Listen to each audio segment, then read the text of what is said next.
Here's my top 3 camera hacks that I use in 2024.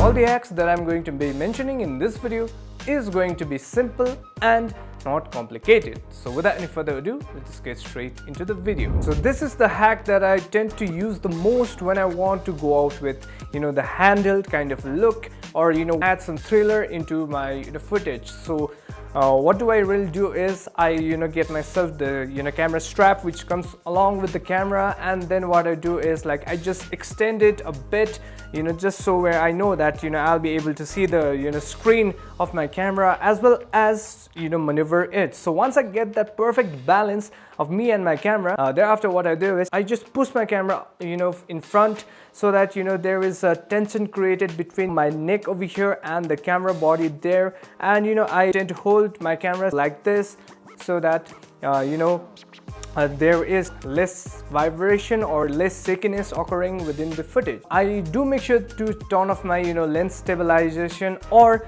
my internal image stabilization, because the footage will look good, but it may look kind of fakey in certain manner. So just to avoid that, just turn my image stabilization settings off in my camera, and then we go out filming this. It's pretty much really easy. All you need to do is get yourself the camera strap that comes along with the camera, and just find the perfect balance between your neck and your hand so that you can get those desired shots. Now over here you can either go out with the handheld look completely, or you can use the go mode on the gimbal. Now I'll be honest with you, there's a bit of a difference between the go mode and the handheld one. The go mode in the gimbal, what it does is it's boost all the motors, and it is good to some certain extent, but when you wish to film fight scene or something that you want to add in some specific kind of a feel to it, I recommend that you go out with the method that I recommended to you just now. Use the strap, or if you are someone like who already has tons of gears related to filmmaking, you are more than welcome enough to go out with whatever you have. But I tend to go out with this simple method. It works really good. Moving on to the next, the tripod hack.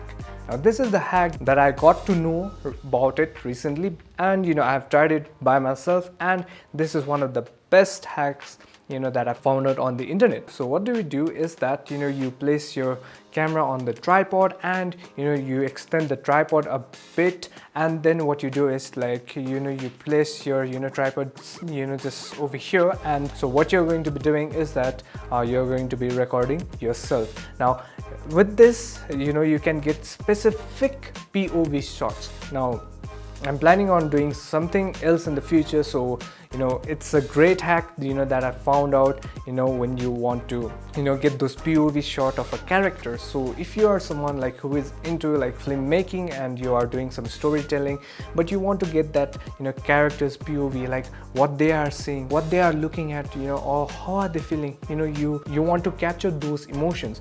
Now with this tripod hack you can easily do it. The only thing that you need to make sure is that you have mounted your camera well onto that tripod mount, because you don't want your camera to be falling off to the ground when the actor is doing some movements. So make sure that you properly attach your camera onto your tripod. And if you're feeling that I'm kind of having my energy down because it's 12:30 in the morning, I'm filming this particular section, so I recommend that you hit that subscribe, like and share button at this point of time.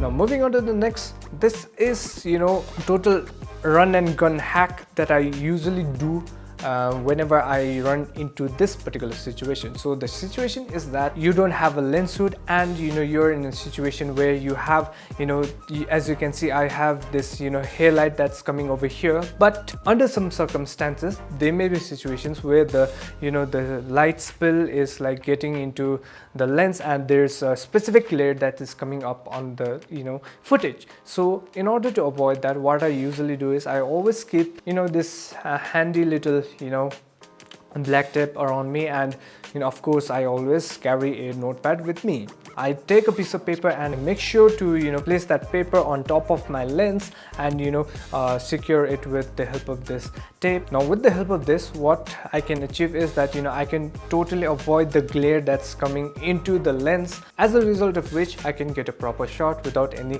unnecessary glares coming into the footage and disrupting the footage. So this is something that I usually do, because even though I own a production thing, I usually don't need those kind of gears. So I do not want to spend my money on those fancy small rig matte box and all. So for the timing, it works great, and it gets my work done. So whatever works the best for you is what you go out with.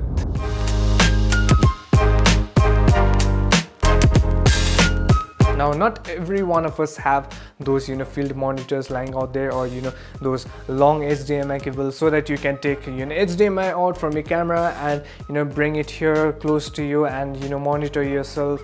So when you run into those situations, or any of those situations, or you are taking a group photo where you need to be there in the group photo as well, but there is no other people who is like willing to take pictures, or something kind of a situation, so the application the camera company provides comes into handy during those hours. So what I do is that I connect my camera to my mobile app, and I just use my mobile app as my field monitor to monitor myself whether or not I'm in focus, or something certain needs to be changed or not. But yes, there are some limitations to it. Now with Canon, you cannot use false colors or anything such as that with the mobile application. So yeah, there are some limitations to it as well, but you can always get used to it and make your workflow according to it. So I guess that's it for me. If you are liking on my videos, make sure that you subscribe, like and share. And if you want me to focus on specific kind of a thing,